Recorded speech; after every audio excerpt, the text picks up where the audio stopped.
নিয়ে সামনে এসেছিলেন গণমাধ্যমের সামনে সামান্য সময় আর ঘুরে যাচ্ছেন ছাত্ররা বাসে উঠছেন দেখলাম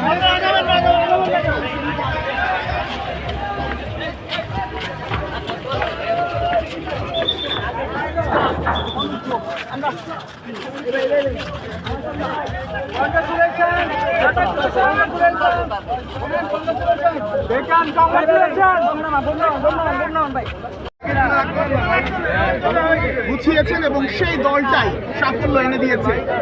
দলের প্রত্যেক সদস্য গোলকিপার মাহিনকে আমরা দেখেছি। মাহিন অক্লান্ত কেমন লাগছে? প্রথম গোল ঠেকিয়ে দিয়েছে মানিক। কেমন লাগছে অনুভূতি কেমন? সবাই খুব টায়ার্ড কিন্তু এরপরও খুবই উচ্ছ্বসিত এবং এই ক্লান্তি যে যতই ক্লান্তি থাকুক নিজেদের মধ্যে সেই ক্লান্তি আসলে ছবি উঠাইছে কি করলি? আমিও উঠেছি ছবি।